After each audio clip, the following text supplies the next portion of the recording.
Welcome to vidamko.com। আমি সঙ্গীতা, তোমাদের ম্যাথসের teacher. চলো দেখা যাক কি প্রবলেম আছে সলভ করার জন্য।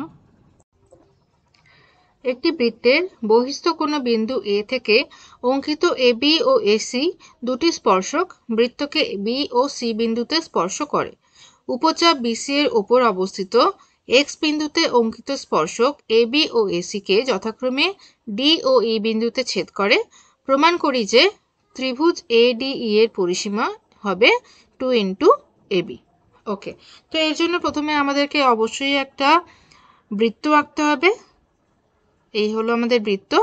এবার বৃত্ত থেকে কিছু দূরে একটা বিন্দু নিলাম এ। এবার এই বিন্দু থেকে বৃত্তের উপরে দুটো স্পর্শক আঁকছি এ বি। Okay,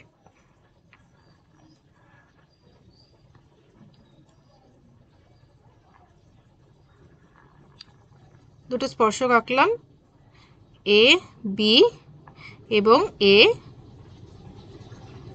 C. ওকে, দুটো স্পর্শক আঁকলাম। আচ্ছা, এবারে বলছে যে এই বৃত্তচাপ যে এ বি এক্স, তার উপরে একটা বিন্দু নিলাম এক্স। এবার এক্স বিন্দু থেকে যে স্পর্শকটা আমরা আঁকছি, তো সেটা এ বি এবং এসি এই সরলরেখাকে ডি এবং ই বিন্দুতে ছেদ করছে। ওকে, তো আমাদেরকে প্রমাণ করতে হবে। ওকে, কি প্রমাণ করতে হবে? প্রমাণ করতে হবে যে ত্রিভুজ A B A D E এর পরিসীমা। তো ত্রিভুজ এ ডি ই এর পরিসীমা মানে তিনটি বাহুর যোগফল। তো A D plus DE plus E A, তো তিনটি বাহুর যোগফল পরিসীমা হবে 2 ইন্টু এ বি। ওকে, তো এটা আমাদের প্রমাণ করতে হবে। ফাইন, তো এটা প্রমাণ করার জন্য চলে যাই প্রমাণ করব। আচ্ছা, এবার এটা প্রমাণ করার জন্য আমরা এই থিওরেমটা ব্যবহার করব যে কোনো বহিস্থ বিন্দু থেকে যখন আমরা কোনো বৃত্তের উপর স্পর্শক আঁকি, তখন সেই স্পর্শক দুটির দৈর্ঘ্য সমান হয়। তো এখানে এ বিন্দু থেকে স্পর্শক আঁকা হয়েছে এ বি এবং এসি, তাহলে A B is equal to AC হবে। ওকে, এটা আমি 1 নম্বর দিলাম। আচ্ছা, এখানে ডি বিন্দুটাকেও আমরা একটি বহিস্থ বিন্দু ধরতে পারি। তো ডি বিন্দু থেকে দুটি স্পর্শক ডিবি এবং ডিএক্স, ডিবি এবং ডিএক্স আঁকা হয়েছে। তো যথারীতি এদেরও দৈর্ঘ্য সমান হবে। ওকে, আর ইটাকেও আমরা একটা বহিস্থ বিন্দু ধরতে পারি। তো ই বিন্দু থেকে ইএক্স আর ইসি, আমি আগে ইসি লিখছি, ইসি আর ইএক্স দুটি স্পর্শক আঁকা হয়েছে। তো তাহাদেরও দৈর্ঘ্য সমান হবে। ওকে, তো এটা আমি দিলাম 2 নম্বর আর এটা আমি দিলাম 3 নম্বর। ওকে, আচ্ছা, এবারে চলে যাই ত্রিভুজ এ ডি ই এর পরিসীমাতে। ঠিক আছে, তো পরিসীমা মানে আমি আগেই বললাম যে তিনটি বাহুর যোগফল। তো তাহলে A D plus DE plus E A.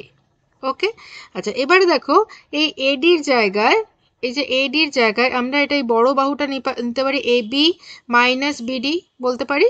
ওকে, তো এ বির জায়গায় বলতে পারি, এডির জায়গায় বলতে পারি এ বি মাইনাস বিডি।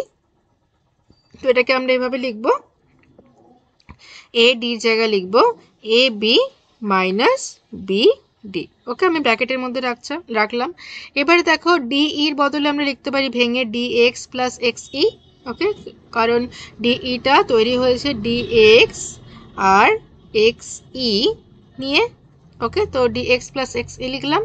আচ্ছা, এবারে ই এটাও একই রকমভাবে আমরা লিখতে পারি এসি মাইনাস সিই। ওকে, আচ্ছা, এবারে ব্র্যাকেটটা ওপেন করে দিই, A B minus BD plus DX plus X E plus AC minus সিই।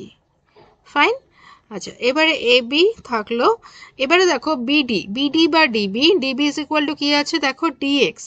তো এখানে এই যে বিডি লিখেছি, তো বিডিটাকে রিপ্লেস করে আমি ডিএক্স করে দিতে পারি।